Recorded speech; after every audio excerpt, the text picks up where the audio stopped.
Visitor resource protection can include things like law enforcement, campground management, and our ORV permit office.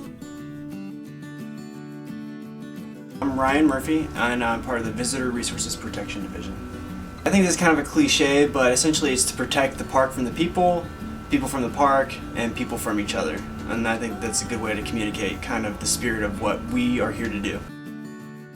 Because we're a national preserve, we allow some use of the land that maybe a national park wouldn't necessarily permit. So, for instance, right now we're in turkey season, so there's a lot of people from all over the country down here hunting turkeys.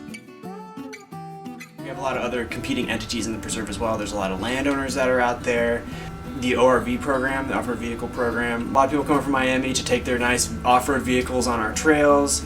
So we're always regulating that, make sure people aren't going off trail and destroying the resources. All the different campgrounds on off of 41 that we routinely patrol. Thankfully we have a good volunteer program, so a lot of the camp hosts down there take a lot of the heavy lifting off of us, and really if there's any issues they'll notify us directly.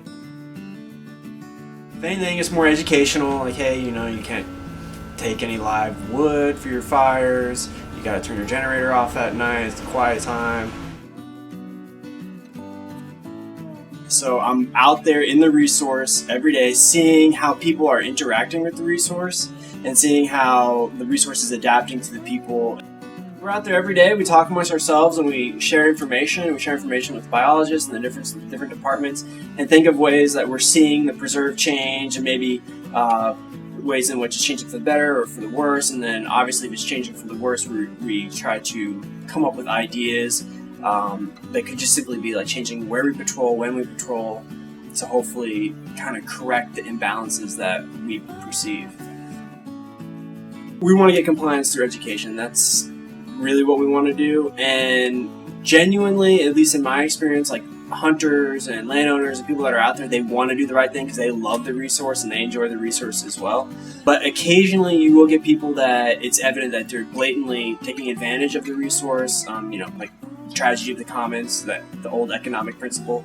We are kind of like that bastion protecting the resource and preserving the park mission against people that are deliberately taking advantage, and we will on the spot write them a ticket, sometimes make it a mandatory court appearance if it's extremely egregious.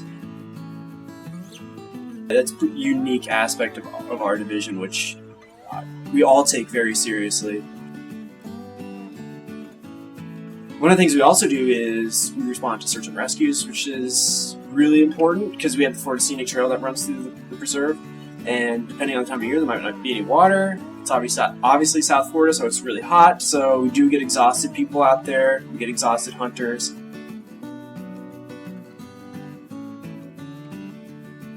Not only do I work in a beautiful place, but I work with some awesome people. In the morning, sometimes when I'm driving to work, I just look over like the grasslands and the Cypress domes. I see the sun rising, and it's just like, it's like my cup of coffee driving to work. I'm like, oh man, this place is so beautiful. I can't wait to just get out there. I feel so fortunate that I'm able to be here.